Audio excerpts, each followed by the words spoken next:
अल्लाहु अकबर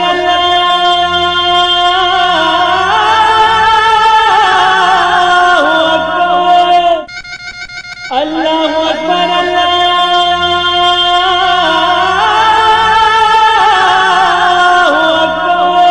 अऊज़ु बिल्लाहि मिनश शैतानिर रजीम बिस्मिल्लाहिर रहमानिर रहीम।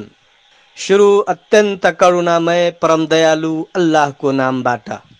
अल्हम्दुलिल्लाहि रब्बिल आलमीन वस्सलातु वस्सलाम अला सय्यिदिल अंबियाइ वल मुरसलीन व अला आलिहि व सहबिहि अजमाइन। कुल हुवल्लाहु अहद अल्लाहुस समद लम यलिद वलम यूलद वलम यकुल लहु कुफुवन अहद। समस्त प्रकारका प्रशंसाहरू अल्लाहकै लागि छन्, जसले सम्पूर्ण ब्रह्माण्डलाई सृष्टि गर्नुभयो र मानवलाई ज्ञान प्रदान गरी सर्वश्रेष्ठ जीवधारी बनाउनुभयो।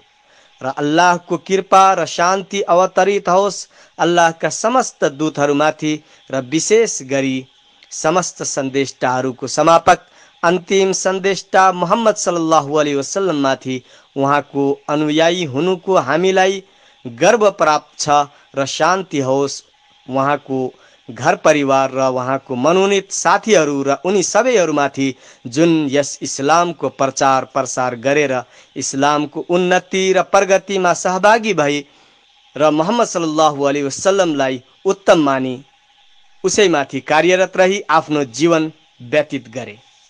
आज बिहिबार असार महिनाको 4 गते 2077 साल, अंग्रेजी महीना जून को 18 तारीख ईस्वी संबत 2020 र अरबी महीना शव्वाल को 25 तारीख 1441 हिजरी को दिन को 31 साढ़े 1 बजे करीब 45 मिनटसम्म चलिरहने सदाए हक को कार्यक्रम र आजको दिन विशेष गरी नेपाली भाषामा प्रसारण हुने सत्यको आवाज यस जनक नन्दनी एफएम 95.5 मेगाहर्ज सुनेर बसिरहनुभएका सम्पूर्ण दाजुभाइ तथा दिदीबहिनीहरू र विदेशमा इन्टरनेटको माध्यमले सुनेर बसिराख्नुभएका सम्पूर्ण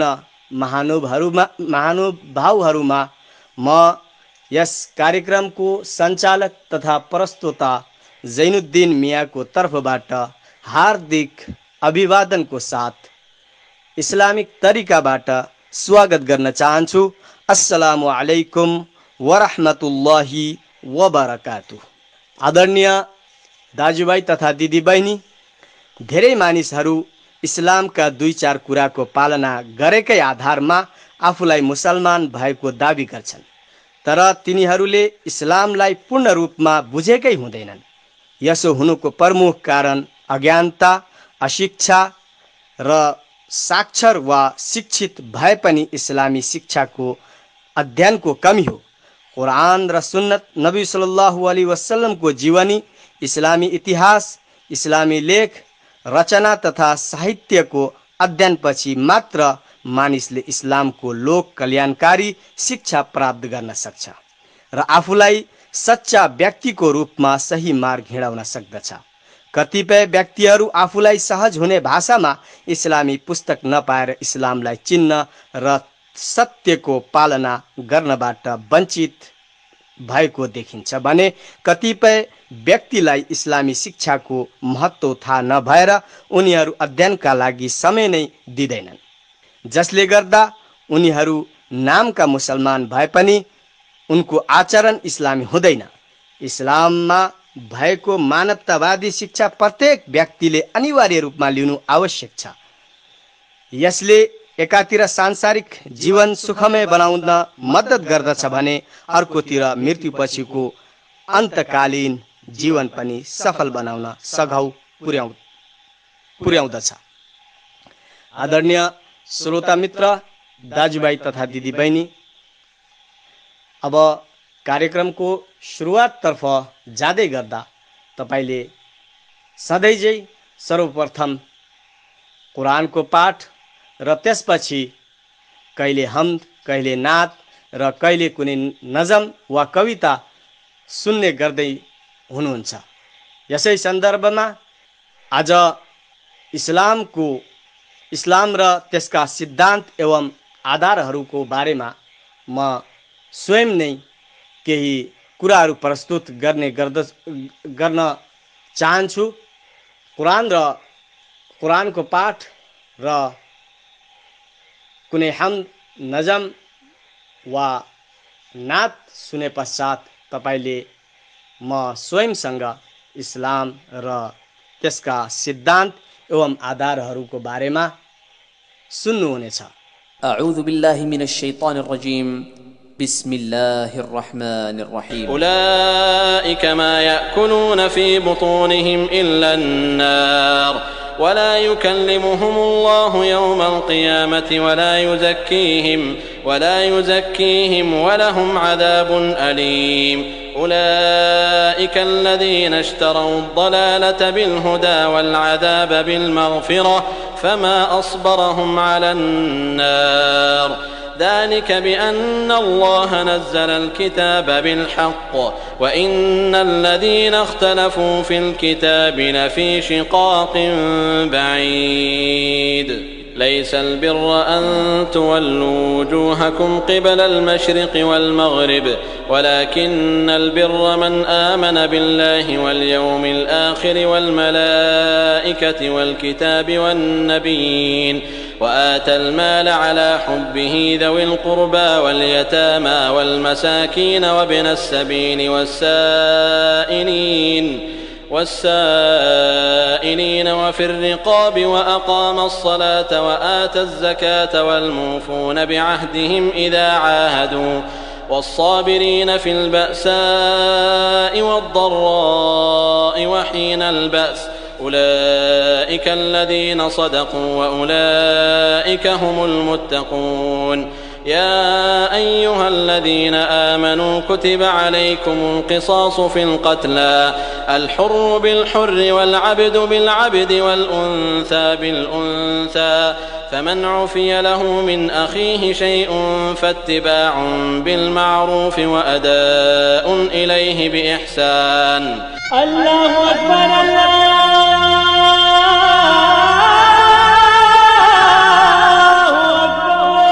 अस्सलामु अलैकुम वरहमतुल्लाहि वबरकातुह। एक कौमी नगमा अपने अजीज के नाम। मेरा दिल मेरी जान मेरा नेपाल है, मेरा दिल मेरी जान मेरा नेपाल है, ये ज़मीनो मकान मेरा नेपाल है। कुदरती हुस्न से कितना दिलकश है ये, कुदरती हुस्न से कितना दिलकश है ये, खूबसूरत समा मेरा नेपाल है। ऐ माला तू है आबरूए वतन, जिसे हम लोग का सर ऊंचा है। ऐ माला तू है आबरूए वतन, रफ़अते आसमां मेरा नेपाल है। मेरा दिल मेरी जान मेरा नेपाल है। मेरी निस्बत नहीं जबरो सफ़ाक से, मेरी निस्बत नहीं जबरो सफ़ाक से, अमन का कारवां मेरा नेपाल है। अमन का कारवां मेरा नेपाल है। हम हिमालय पहाड़ी तराई भी हैं, हम हिमालय पहाड़ी तराई भी हैं, सबके मन का जहां मेरा नेपाल है। मेरा दिल मेरी जान मेरा नेपाल है। दीनो मज़हब से सब का ताल्लुक भी है, दीनो मज़हब से सब का ताल्लुक भी है।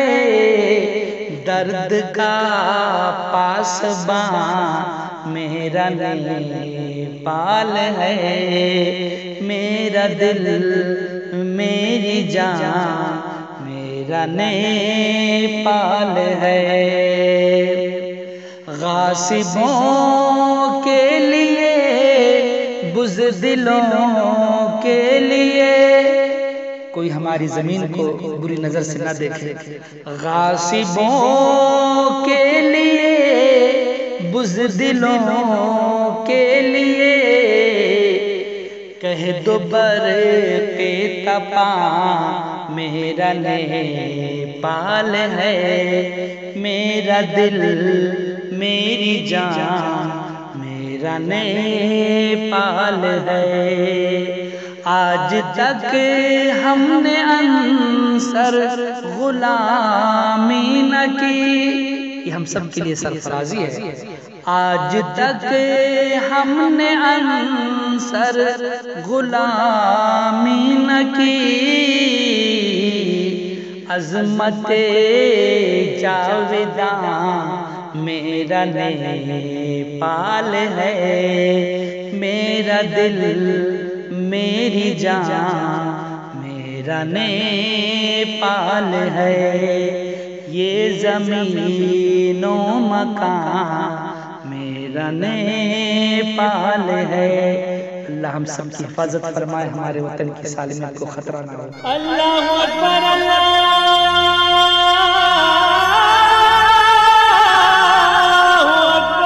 आदरणीय श्रोता मित्र, दाजुभाइ तथा दिदीबहिनी, मैले कार्यक्रमको सुरुवातमा सुरा इखलासको तिलावत गरेको थिएँ, जसमा 4 वटा श्लोकहरू छन्।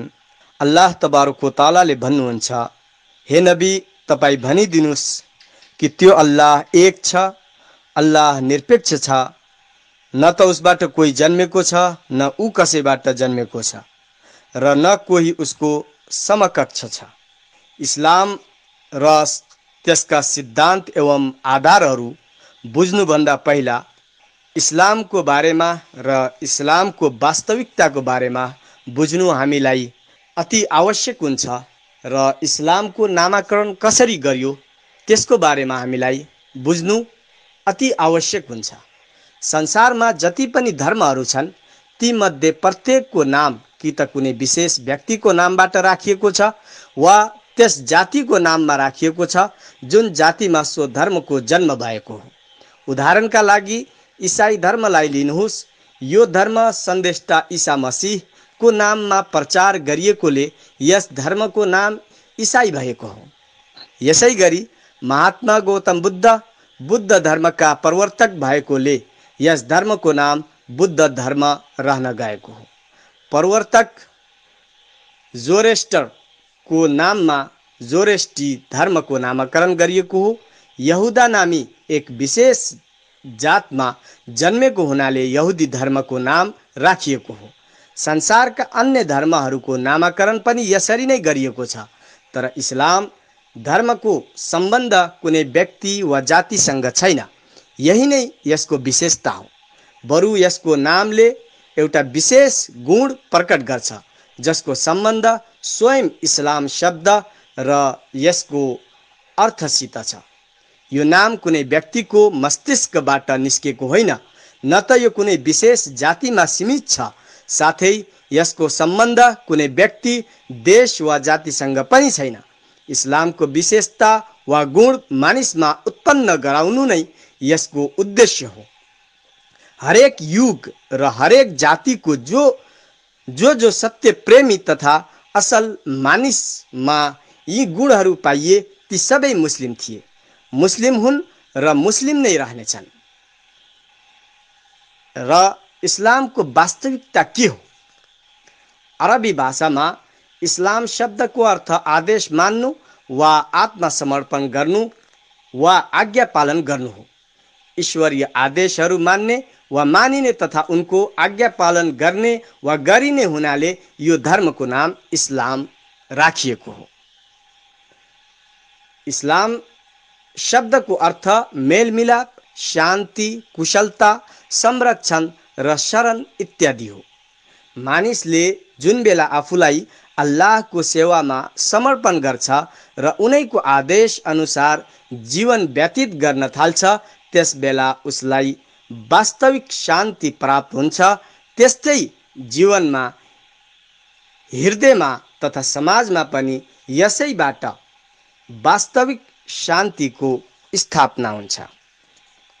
आदरणीय श्रोता मित्र, दाजुभाइ तथा दिदीबहिनी, यस पृथ्वीमा जति पनि वस्तुहरू पाइन्छन् ती सबै एउटै नियम र एउटै विधिको अधीनमा रहेको हामी देख्छौँ।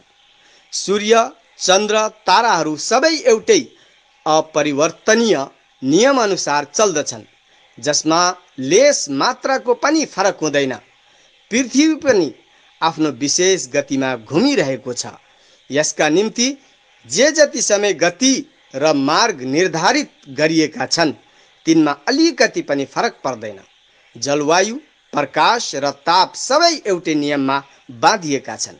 पहाड, पर्वत, वनस्पति र जीवजन्तुहरूका निम्ति जे जस्तो नियम निर्धारण गरिएको छ सोही अनुसार ती सिर्जना हुन्छन्, बढ्छन्, बाँच्छन् र मर्छन् पनि।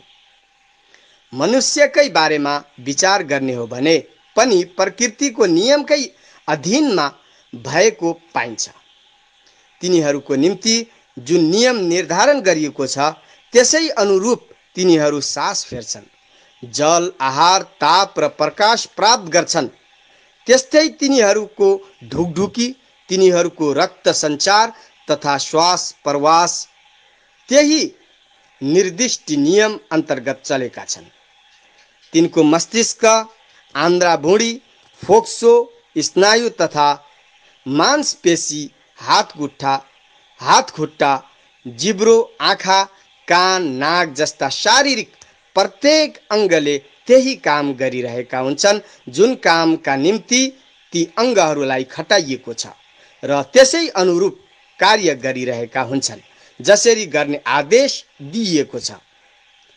ससाना कारणहरूदेखि लिएर आकाशमा ठुला ठुला ग्रहहरूसम्म जुन प्रबल नियमको अधीनमा छन् सो नियम एक महान शासकले बनाएको हो। कुन शासक? जुन सूर्यमण्डलमा पृथ्वी सम्मिलित छ त्यसको सबभन्दा टाढा रहेको ग्रहको दूरी सूर्यबाट 2,71,30,00,000 माइल छ। यो सूर्यमण्डल आकाश गङ्गाको एउटा लघु अंश मात्र हो। त्यो आकाश गङ्गामा जससित सूर्यमण्डलको सम्बन्ध छ त्यसमा लगभग 3 अरब तारा रहेका छन्। ती मध्ये सबैभन्दा नजिकको तारा यति टाढा छ कि त्यसको प्रकाश हामीसम्म आइपुग्न 4 वर्ष लाग्छ। प्रकाशको गति प्रति सेकेन्ड 1,86,000 माइल छ। यो आकाश गङ्गा जससँग सूर्यमण्डल सम्बन्ध छ पुरा विश्व होइन, यो त लगभग 20 लाख निहारीका मध्येको छ जतिको दूरीमा त्यसको प्रकाश आइपुग्न 10 लाख वर्ष लाग्छ। अब रहे ती पिण्डहरू जो पृथ्वीदेखि अत्यन्तै टाढा छन् तिनीहरूलाई शक्तिशाली दूरबीनले मात्र देख्न सकिन्छ। तिनीहरूको प्रकाश पृथ्वीसम्म आइपुग्न 10 करोड वर्ष लाग्छ। मानिसले आजसम्म जे जति देख्न सकेको छन् ती अल्लाहका राज्यका अति साना भागहरू मात्र हुन्। आदरणीय श्रोता मित्र, दाजुभाइ तथा दिदीबहिनी, सम्पूर्ण विश्व र विश्वका प्रत्येक वस्तुले उनै शासकको आदेश तथा आज्ञा पालन गर्दछन् र उनैले बनाएको नियमको पालन गरिरहेका हुन्छन्। यसर्थ ईश्वरको आदेश अनुसार चल्ने कार्यको नाम नै इस्लाम भएकोले सम्पूर्ण विश्वको धर्म इस्लाम नै हो। सूर्य, चन्द्र, ताराहरू सबै मुस्लिम हुन्। पृथ्वी पनि मुस्लिम हो। जल, वायु र प्रकाश सबै मुस्लिम हुन्। अनि त्यो व्यक्ति पनि मुस्लिम हो जसले परमेश्वरलाई चिनेको छैन, परमेश्वरलाई मान्दैन र परमेश्वर बाहेक अरूको उपासना गर्दछ र एक ईश्वरको समकक्षमा अरूलाई स्थान दिन्छ। हो, ऊ आफ्ना प्रकृति र मनोवृत्तिको दृष्टिले मुस्लिम नै हो। जुन व्यक्ति आफ्नो प्रकृति र मनोवृत्तिको दृष्टिले आफ्नै बाटो हिँड्छ त्यो पनि मुस्लिम नै हो, किनभने उसको जन्म, जीवन र मरण सबै ईश्वरीय नियमअनुसार हुन्छन्। उसको सम्पूर्ण शरीरको रौँ समेतको धर्म पनि इस्लाम नै हो, किनकि ती सबै अङ्गहरू ईश्वरीय नियमअनुसार बन्दछन्, हुर्कन्छन् र गतिशील हुन्छन्। वास्तवमा मानिसहरूको जिब्रो पनि मुस्लिम नै हो, जसले मूर्खतावश वा अनजानमा अनेकेश्वरवाद अर्थात् शिर्क तथा कुफ्र तथा अधर्म सम्बन्धी विचारको उच्चारण गर्दछ। मानिसको टाउको पनि मुस्लिम नै हो, जुन अज्ञानतावश एक ईश्वर बाहेक अरूका सामु निहुरन्छ। त्यस्तै मानिसको हृदय पनि मुस्लिम हो, जसले अनजानमा अल्लाह बाहेक अरूलाई आदर र प्रेम गर्छ। समग्रमा मानिसका अङ्ग प्रत्यङ्गहरू सबै मुस्लिम छन्, किनभने यिनीहरूले ईश्वरीय नियमको पालना गर्दछन्। यिनीहरूको प्रत्येक कार्य ईश्वरीय नियमअनुसार नै हुन्छ। अब अर्को दृष्टिकोणबाट विचार गरी हेरौँ। मानिसका दुई हैसियत छन्। पहिलो हैसियतले सृष्टिका अन्य वस्तुहरू झैँ मानिस पनि कठोर प्राकृतिक नियमहरू पालन गर्न बाध्य छ भने दोस्रो हैसियतले मानिस एक बुद्धिजीवी प्राणी हो। उसमा सोच विचार र निर्णय गर्न सक्ने शक्ति पनि हुन्छ। उसले स्वतन्त्रतापूर्वक एउटा कुरा मान्छ तर अर्को कुरा नमान्न सक्छ। कुनै एउटा नियमलाई मन पराउँछ तर अर्को नियमलाई मन नपराउन सक्छ। जीवन सम्बन्धी विषयमा आफ्नो इच्छाले आफै एउटा नियम बनाउँछ वा अरूले बनाएको नियमलाई मान्दछ। यस दृष्टिकोणबाट हेर्दा संसारका अन्य वस्तुहरूलाई झैँ मानिसलाई कुनै निर्दिष्ट नियमले बाँधेर राखिएको छैन, बरु उसलाई व्यक्तिगत विचारको अभिव्यक्ति र कार्यमा स्वाधीनता प्रदान गरिएको छ। मानिसको जीवनमा यी दुई हैसियत बेग्ला बेग्लै रूपमा पाइन्छ। पहिलो हैसियतमा मानिस संसारका अन्य वस्तुहरू झैँ जस्तै जन्मजात मुस्लिम हुन्छ र मुस्लिम हुन विवश पनि छ। दोस्रो हैसियतमा मुस्लिम हुने वा नहुने उसको अधिकारको कुरा हो र यसै अधिकारको कारणले गर्दा मानिस दुई वर्गमा विभाजित छ। आदरणीय श्रोता मित्र, दाजुभाइ तथा दिदीबहिनी, एक यस्तो मानिस जसले आफ्नो सृष्टिकर्तालाई चिन्दछ, उनलाई आफ्नो स्वामी एवं प्रभु मान्दछ र आफ्नो जीवनको ऐच्छिक कार्य पनि उनैले निर्धारण गरेको नियमअनुसार गर्दछ। यसपछि ऊ पूर्ण मुस्लिम हुनुको साथै उसमा इस्लाम पनि पूर्ण हुन्छ, किनभने उसको सम्पूर्ण जीवन नै इस्लाम अनुरूप भएको हुन्छ। पहिलो, जसको आज्ञा पालन ऊ अचेतन रूपले गरिरहेको थियो, अहिले त्यसैको आज्ञा पालन पूर्ण चेतना साथ गर्दैछ। अब ऊ जानी बुझिकन ईश्वरको आज्ञाकारी तथा आफू खुसी अल्लाहको आज्ञा मान्ने बनेको छ। अहिले ऊ वास्तवमा नै ज्ञानी बनेको छ, किनभने जुन मालिकले ज्ञान प्रदान गरेका छन् ऊ उनलाई चिन्ने भइसक्यो। अब उसको बुद्धि, उसको सम्मतिहरू यथोचित भएका छन्, किनकि उसले सोच विचार गरी ईश्वरको आज्ञा पालन गर्ने दृढ संकल्प गरेको छ, जसले उसलाई सोच विचार र निर्णय गर्ने शक्ति प्रदान गरेका छन्। अब उसको भनाइमा सत्यता छ, किनभने उसलाई बोल्ने शक्ति प्रदान गर्ने अल्लाहको अस्तित्वलाई उसले स्वीकार गरिसकेको छ। अब उसको सम्पूर्ण जीवनमा सत्यता नै सत्यता छ, किनकि ऐच्छिक होस् वा अनैच्छिक दुवै अवस्थामा उसले अल्लाहकै नियम मान्न थालेको छ। अब ऊ यस संसारमा आबद्ध भइसकेको छ, किनभने संसारका सबै वस्तुहरू जसको आज्ञा पालन गरिरहेका छन् ऊ पनि उनैको भक्त भइसकेको छ। अब ऊ यस धरतीमा अल्लाहको प्रतिनिधित्व गर्दछ। सम्पूर्ण संसार उसैको हो अनि ऊ अल्लाहको। जुन प्रकृतिको मानिसको बारेमा माथि वर्णन गरियो त्यसको ठीक उल्टो अर्को प्रकृतिको मानिस पनि हुन्छ, जो यद्यपि मुस्लिम भएर त जन्मियो र जीवनभरि अचेतन अनभिज्ञ रूपमा मुस्लिम नै रह्यो।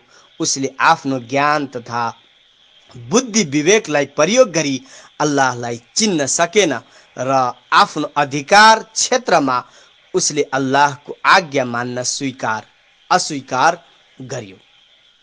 यस्तो किसिमको मानिसलाई काफिर भनिन्छ, जसले अस्वीकार गर्दछ। कुफ्रको मौलिक अर्थ पर्दा हाल्नु वा लुकाउनु हो। आफ्नो सहज प्रकृतिमाथि अज्ञानताको पर्दा हालेको हुनाले नै उसलाई काफिर भनिएको। उसको स्वभाव र जन्मजात प्रकृति इस्लाम अनुरूप छ। उसको शरीर तथा शरीरका प्रत्येक अङ्गले इस्लामको प्रकृति अनुरूप काम गरिरहेको हुन्छ। उसको चारैतिर सम्पूर्ण संसार इस्लाममा चलिरहेको हुन्छ, तर उसको हृदय एवं बुद्धिमा भने पर्दा लागेको हुन्छ। सम्पूर्ण संसार र स्वयं आफ्नै प्रकृति उसैबाट लुकेको हुन्छ। यस प्रकार उसले प्रकृतिको विरुद्धमा सोच्दछ र त्यसको विपरीत हिँड्ने प्रयास पनि गर्दछ। यसरी काफिरको कत्रो ठुलो भ्रममा परेको रहेछ भन्ने कुरा स्पष्ट हुन्छ। कुफ्र एक प्रकारको अज्ञानता हो, बरु वास्तविक अज्ञानता कुफ्र नै हो। मानिस ईश्वरसँग अपरिचित हुनुभन्दा ठुलो अज्ञानता अरू के हुन सक्छ? एउटा व्यक्तिले संसारको यति ठुलो कारखाना दिनरात चलिरहेको देख्छ। यो कारखाना बनाउने र चलाउने को हो? कुन कालीगर अर्थात् कारिगर हो भन्ने कुरा ऊ जान्दैन। कसले कोइला र फलाम, क्याल्सियम र सोडियम अनि यस्तै अरू वस्तुहरूको मिश्रण गरी मानिस जस्तो अनुपम प्राणीको रचना गरिदियो। मानिसले संसारमा यस्ता वस्तुहरू दिनहुँ देख्छ र संसारमा अद्वितीय क्रियाकलाप, वस्तुकला, गणित, रसायन तथा ज्ञान विज्ञानका विभिन्न हाङ्गा बिङ्गाका चमत्कार पूर्ण प्रतिभाहरू पनि देख्छ। तर ती ज्ञान, तत्त्वज्ञान र बुद्धि भएको व्यक्तित्व कुन हो जसले विश्वमा यस्ता कामहरू गरेर देखायो भन्ने उसलाई थाहा छैन। विचार गरौँ, त्यस्ता व्यक्तिहरूका निम्ति वास्तविक ज्ञानको ढोका कसरी उग्रन सक्ला जसले ज्ञानको पहिलो खुड्किलो नै टेक्न सकेको छैन। त्यस्तो व्यक्तिले जति सोच विचार, खोज र अनुसन्धान गरे तापनि उसलाई कुनै क्षेत्रमा पनि सरल, यथार्थ र विश्वसनीय मार्ग प्राप्त हुने छैन, किनभने उसले सुरुमा पनि अज्ञानताको अँध्यारो देख्नेछ र अन्त्यमा पनि उसको अँध्यारो बाहेक अरू केही देख्ने छैन। आदरणीय श्रोता मित्र, दाजुभाइ तथा दिदीबहिनी, कुफ्र एक किसिमको अत्याचार हो। अझ भन्ने हो भने सबैभन्दा ठुलो अत्याचार कुफ्र नै हो। हामीलाई थाहा छ अत्याचार भनेको के हो। कुनै चिजबाट उसको स्वभाव र प्रकृतिको विरुद्ध जबरजस्ती कुनै काम लिनुलाई अत्याचार वा शोषण भनिन्छ।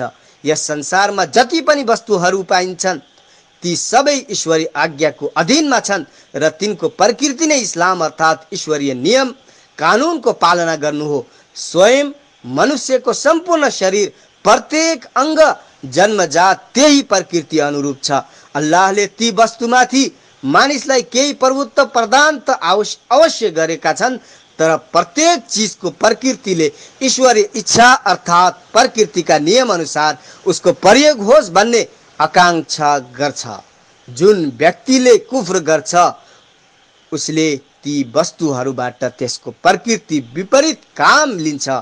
उसले आफ्नो हृदयमा अर्काको प्रशंसा प्रेम भयलाई स्थान दिन्छ, जबकि हृदय चाहन्छ कि त्यसमा अल्लाहको प्रशंसा प्रेम र भय रहोस्। हरेक वस्तुको प्रकृतिले ईश्वरीय विधि तथा प्राकृतिक नियम अनुसार काम लियोस् भन्ने चाहन्छ, तर उसले आफ्नो सम्पूर्ण इन्द्रियहरूबाट आफ्नो अधिकारमा रहेका संसारका ती सबै वस्तुहरूबाट ईश्वरीय इच्छाको विपरीत काम लिने गर्छ। कुनै व्यक्तिले आफ्नो जीवनमा सधैँभरि प्रत्येक वस्तुप्रति मात्र नभई आफूप्रति समेत अत्याचार गर्छ भने त्यो व्यक्तिभन्दा पनि बढी अत्याचारी अरू को हुन सक्छ? कुफ्र अत्याचार मात्र होइन, विद्रोह, कृतज्ञता र नमक हरामी पनि हो। हामी एकछिन गहिरिएर विचार गरौँ, मानिससँग उसको आफ्नो के चिज छ? उसित भएका मस्तिष्क आफैले बनाएको हो कि परमेश्वरले? उसको हृदय, उसको आँखाहरू, उसको जिब्रो, उसको हात खुट्टा, उसका सम्पूर्ण अङ्गहरूको सृष्टा ऊ आफै हो वा परमेश्वर? उसका वरिपरि भएका सम्पूर्ण वस्तुहरूको सृष्टिकर्ता मानिस आफै हो कि परमेश्वर? यी वस्तुहरूलाई लाभदायक तथा उपयोगी बनाउने र मानिसलाई तिनका उपभोगको शक्ति प्रदान गर्ने कार्य स्वयं मानिस हो कि परमेश्वरको?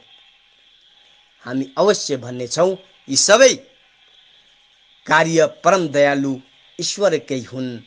यी सबै चिजहरूको सृष्टिकर्ता उनै परमात्मा हुन्। उनी नै यी सम्पूर्ण वस्तुहरूका मालिक हुन् र उनकै उदारताको परिणाम स्वरूप मानिसले यी सबै वस्तुहरू पाएका हुन्।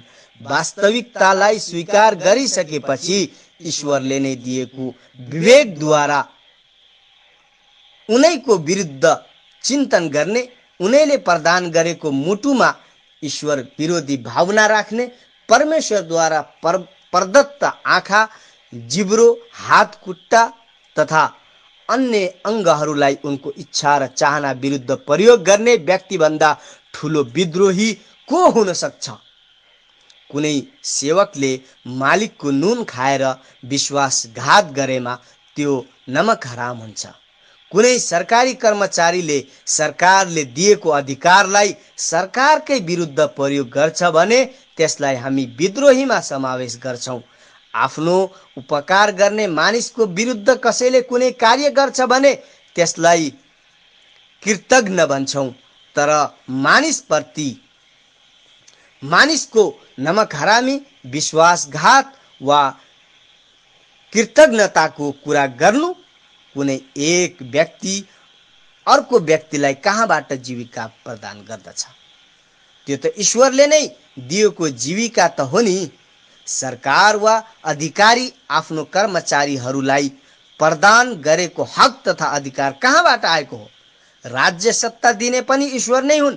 कसैले उपकार गर्छ भने त्यो उपकार कहाँबाट आउँछ? यी सबै कुराहरू प्रदान गर्ने उनै परमेश्वर हुन्। मानिसमाथि सबैभन्दा ठुलो हक, अधिकार र उसका आमा बाबुको हुन्छ, तर आमा बाबुको हृदयमा उनको सन्तान प्रति प्रेम कसले उत्पन्न गरायो? आमाको स्तनमा दूध भर्ने को हो? आफूले खाई नखाई कमाएको सम्पूर्ण सम्पत्ति आफ्नो सन्तानको पालन पोषण र शिक्षा दीक्षामा खर्च गर्ने प्रेरणा आमा बाबुको हृदयमा प्रदान गर्ने को हुन्? निश्चय नै जुन परमेश्वर मानिसको आमा बाबुको हृदयमा प्रदान गर्ने को हुन्? यथार्थ उपकारी हुन्, वास्तविक सम्राट हुन्, सर्वश्रेष्ठ पालनहार हुन्। उनै परमेश्वर प्रति यदि कोही आस्था राख्दैन भने उनलाई अल्लाह नमानी उनको उपासना गर्न अस्वीकार गर्छ तथा उनको आज्ञा पालन गर्दैन भने त्यो भन्दा ठुलो विद्रोही, कृतज्ञ र नमक हराम अरू को हुन सक्छ? आदरणीय श्रोता मित्र, दाजुभाइ तथा दिदीबहिनी, अल्लाह तबारक व तआलाले कुरानमा सूरा रात को आयत नम्बर 16 मा भन्नुहुन्छ, أعوذ بالله من الشيطان الرجيم بسم الله الرحمن الرحيم قل من رب السماوات والأرض قل الله قل أفاتخذتم من دونه أولياء لا يملكون لأنفسهم نفعا ولا ضرا قل هل يستوي الأعمى والبصير أم هل تستوي الظلمات والنور أم جعلوا لله شركاء خلقوا كخلقه فتشابه الخلق عليهم قل الله خالق كل شيء وهو الواحد القهار। अर्थ तपाई सोध्नुहोस् कि आकाशहरू र पृथ्वीको पालनकर्ता को हो? भनिदिनुस् अल्लाह। तपाईले सोध्नुहोस् के तिमी फेरि पनि उस बाहेक अरूलाई सहयोगी बनाइरहेका छौ जो स्वयं आफ्नो जीव ज्यानको राम्रो नराम्रो बारे कुनै अख्तियारी राख्दैन। सोध के अन्धो र आँखावाला बराबर हुन सक्छन्? के अन्धकार र प्रकाश समान हुन सक्छन्? के जसलाई उनी अल्लाहको साझेदार ठहराइरहेका छन् उनले पनि अल्लाह जस्तै प्राणीहरू निर्माण गरेका छन् जसले उनको दृष्टिमा निर्माणका फर्क शङ्काको घेराभित्र आइसकेको छ। भनिदिनुहोस् मात्र अल्लाह नै सबै प्राणीहरूको जन्मदाता हो। त्यो एक मात्र एक्लो छ र विशाल शक्तिशाली छ। आदरणीय श्रोता मित्र, कुफ्र गर्नाले ईश्वरको हानि हुन्छ भन्ने नठानौ। ठुलो भन्दा ठुलो दूरबीनले हेरे पनि जुन सम्राटको राज्य क्षेत्र थाहा पाउन सकिन्न त्यो राज्यको सुरुवात कहाँबाट भएर कहाँ अन्त हुन्छ केही अत्तो पत्तो हुँदैन।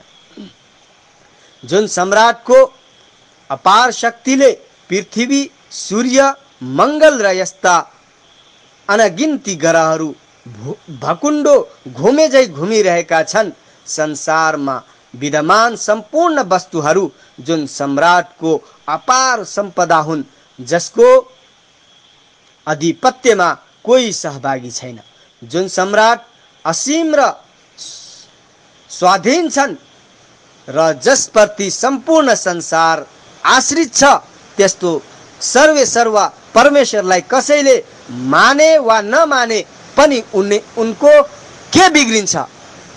उनीप्रति मानिसको अनास्था र उसको अवज्ञाले उनको केही बिग्रिँदैन, बरु यस्तो कार्य गर्ने मानवको आफ्नै सर्वनाश हुन्छ। कुफ्र तथा अवज्ञाको अनिवार्य परिणाम मानिसको अस्थायी असफलता नै हुन्छ अनि उसको मनोरथ सधैँ विफल नै हुन्छ। यस्तो व्यक्तिले ज्ञानको मार्ग कहिल्यै पाउन सक्दैन, किनभने जुन ज्ञानले आफ्नो सृष्टिकर्तालाई चिनाउन सक्दैन त्यसले कुनै पनि चिजको सही ज्ञान के दिन सक्छ? उसको बुद्धिले त सदा कुमार्ग देखिरहेको हुन्छ, किनभने जुन बुद्धिले आफूलाई सृष्टि गर्ने सृष्टिकर्ताको पहिचान गर्न सक्दैन त्यसले अरू चिजलाई के चिन्न सक्छ? यस्तो मान्छेले जीवनको हरेक क्षेत्रमा ठक्कर खानेछ। उसको आचरण बिग्रन्छ, उसको संस्कृति विकृत हुन्छ, उसको अर्थतन्त्र दोषपूर्ण हुन्छ, उसको राजनीति तथा शासन प्रणाली नराम्रो हुन्छ, उसको सामाजिक जीवन खराब हुन्छ, उसको उद्योग नष्ट हुन्छ, उसले संसारमा अशान्ति फैलाउँछ, रक्तपात गर्छ अनि अर्काको हक अधिकार खोज्छ, अत्याचार गर्छ। यति मात्र नभई उसले आफ्नो कुविचार, अमान्य व्यवहार तथा गलत क्रियाकलापले आफ्नो जीवनलाई नै कष्टप्रद बनाउँछ। फेरि जब ऊ यस लोकदेखि परलोकमा पुग्छ तब ती सबै वस्तुहरूले जसप्रति उसले जीवनमा अत्याचार गरिरहेको थियो उसको विरुद्धमा उजुरी गर्नेछन्। उसको मस्तिष्क, हृदय, उसका आँखा र कानहरू, उसका हात खुट्टाहरू अर्थात् छोटकरीमा भन्नुपर्दा उसका रौँहरूले समेत ईश्वर समक्ष उसले गरेको अन्याय तथा अत्याचारको विरुद्धमा उजुरी गर्नेछन्। त्यो भूमि जहाँ ऊ विद्रोही बनेर हिँड्थ्यो उसले अनुचित तरिकाले कमाएको सम्पत्ति र त्यसको व्यय र उसको अनुचित उपभोग गरेका सबै वस्तुहरू विद्रोही बनेर अल्लाह समक्ष उसको विरुद्धमा उजुरी गर्नेछन्। अल्लाह जो वास्तविक न्यायकर्ता हुन् ती पीडितहरूको उजुरीलाई सुन्नेछन् र विद्रोहीहरूलाई अपमानजनक सजाय दिनेछन्। आदरणीय श्रोता मित्र, दाजुभाइ तथा दिदीबहिनी, कुफ्र वा अनास्थाबाट हुने हानिको बारेमा हामीले थाहा पाइसक्यौं। अब इस्लामबाट हुने लाभ कल्याणका बारेमा छलफल गर्न अथवा त्यसको बारेमा वर्णन गर्न सान्दर्भिक होला। माथिको जुन मैले एउटा विचार र वर्णनबाट हामीले यस संसारमा चारैतिर ईश्वरको प्रभुत्व सत्ताको चिन्हहरू फैलिएका कुरा थाहा पाइसक्यौं। विश्वरूपी यो विराट कारखाना एक पूर्ण व्यवस्था र अटल कानुन बमोजिम सञ्चालन भइरहेको छ। यो विराट साम्राज्य आफैमा यसको साक्षी हो कि यसलाई बनाउने र चलाउने कोही अपार शक्ति सम्पन्न शासक छन्, जसको शासनको विरुद्धमा कसैले शिर उठाउन सक्दैन। सम्पूर्ण विश्वले प्राकृतिक रूपले स्वयं मनुष्य पनि त्यही शक्तिको आज्ञा पालन गर्छ। अचेतन रूपमा उसले दिनरात उनैको आज्ञा पालन गरिरहेको हुन्छ, किनभने उनको प्राकृतिक नियमको विपरीत कार्य गरेर ऊ जीवित रहनै सक्दैन। तर अल्लाहले मानिसलाई ज्ञान ग्रहण गर्ने क्षमता, सोच विचार गर्ने शक्ति तथा राम्रो नराम्रो कुरा छुट्याउन सक्ने योग्यता दिएर चाहना र अधिकार प्रति केही स्वतन्त्रता प्रदान गरेका छन्। यस स्वतन्त्रतामा वास्तवमा मनुष्यको परीक्षा छ, उसको विवेकको परीक्षा छ, उसको ज्ञान एवं बुद्धिको परीक्षा छ, जुन त्यसको पनि परीक्षा छ। जुन स्वतन्त्रता उसलाई प्रदान गरिएको छ त्यसलाई उसले कसरी प्रयोग गरिरहेछ त्यसको पनि परीक्षा छ। यस परीक्षामा कुनै एउटा निश्चित विधि प्रयोग गर्न पर्छ भन्ने कुनै बाध्यता छैन, किनकि यसरी बाध्य पार्नाले परीक्षाको उद्देश्य नै समाप्त हुन्छ। कुनै परीक्षामा प्रश्नपत्र बाँडेपछि पुनः विशेष उत्तर दिन बाध्य गराइयो भने त्यस परीक्षाको कुनै अर्थ हुँदैन। जस्तो सुकै उत्तर दिने अधिकार परीक्षार्थीलाई प्रदान गरियो भने मात्र उसको वास्तविक योग्यता प्रदर्शन हुन्छ। यस प्रकार ठीक उत्तर दिएमा ऊ सफल हुन्छ र भविष्यको उन्नतिको ढोका खुल्छ, र गलत उत्तर दिए असफल हुन्छ र आफ्नो अयोग्यताले गर्दा भावी उन्नतिको बाटो आफैले बन्द गरिदिन्छ। ठीक यसै प्रकारले अल्लाहले पनि आफ्नो परीक्षामा मानिसलाई आफ्नो इच्छा अनुसार काम गर्ने स्वतन्त्रता दिएका छन्। एक व्यक्ति यस्तो छ जसले स्वयं आफ्नो संसारको प्रकृति बुझ्न सक्दैन, आफ्नो सृष्टिकर्ताको हस्ती र विशेषताहरू चिन्न गल्ती गर्छ तथा आफूले पाएको स्वतन्त्रको अधिकारलाई दुरुपयोग गरी अवज्ञा र अनुचित बाटो अपनाउँछ। त्यो मानिस ज्ञान, बुद्धि, विवेक र कर्तव्य परायणताको परीक्षामा असफल हुन्छ। यसरी ऊ प्रत्येक दृष्टिकोणले तल्लो स्तरको मानिस भएको स्वयंले प्रमाणित गरिदिन्छ। यस अवस्थामा जुन माथि मैले वर्णन गरेँ त्यस वर्णनको वर्णन गरेँ त्यसको परिणामहरू भोग्नै पर्नेछ। म अन्तमा अल्लाह तबारक व तालासँग दुआ गर्दछु कि अल्लाह तबारक व तालाले हामीलाई सत्य इस्लाम र सत्य बाटो